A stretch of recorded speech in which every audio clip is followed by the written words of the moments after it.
Oi, gente, tudo bem? Eu sou a Laísa e nessa aula a gente vai ver os tipos de dados básicos do C++, ou seja, aqueles que a gente mais vai utilizar nas maratonas. Então, a gente inicia mostrando quais são esses tipos de dados básicos, depois a gente mostra como declarar e inicializar variáveis. Bom, o primeiro deles é o int. O int ele é do tipo inteiro, ele tem um tamanho de 2 ou 4 bytes.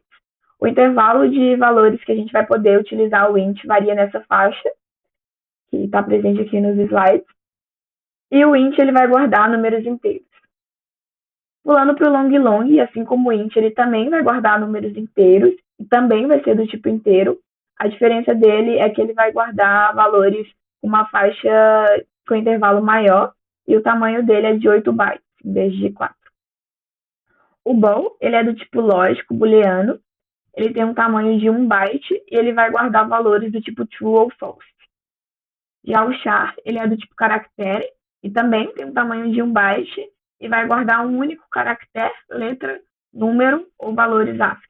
Ou seja, ele vai ser ali ele é um tipo que só recebe um dígito, digamos assim, uma única coisa. O float, ele é do tipo ponto flutuante, tem um tamanho de 4 bytes e o intervalo dele é de 3.4 elevado a menos 38 até 3.4 elevado a 38.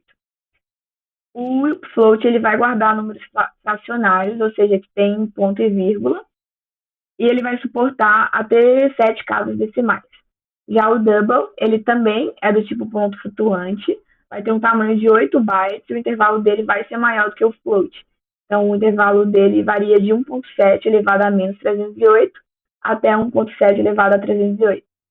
O double ele também vai guardar números fracionários, contendo, então, uma ou mais casas decimais, sendo que essas casas decimais podem ir até 15. Bom, então esses foram os tipos de dados básicos que a gente mais vai utilizar. Agora, como que a gente declara e inicializa essas variáveis? Para a gente declarar uma variável, ela sempre vai ser criada especificando qual que é o tipo dela, o nome que ela vai receber e o valor que a gente vai atribuir a essa variável. Então, seguindo os exemplos aqui. Para a gente declarar uma variável do tipo inteiro, a gente coloca o tipo dela, int, o nome que a gente quer dar para ela, que nesse caso eu coloquei inteiro, e recebe 5.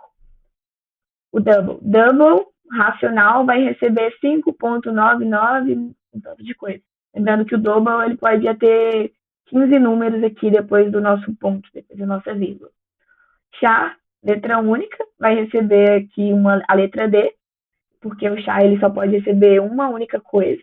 E lembrando que, como aqui é um texto, eu coloquei entre aspas. O tipo bool vai receber um booleano aqui do tipo true ou false. Nesse caso, eu coloquei bool, booleano recebendo true. Para a gente declarar mais de uma variável do tipo inteiro, por exemplo, isso vai valer para todos os outros tipos também.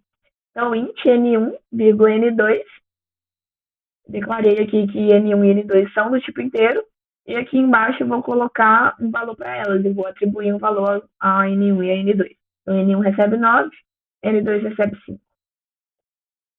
Uma observação aqui para o tipo string, que a gente não falou aqui, mas ele existe também.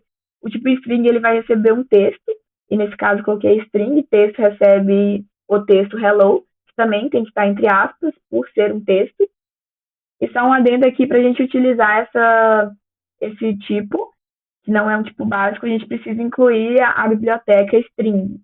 Lembrando que, como a gente viu na última aula, a gente tem uma forma de incluir todas as bibliotecas de uma vez só, então eu não precisaria desse include, mas caso você opte por não incluir todas de uma vez só, vai ser necessário incluir a biblioteca string.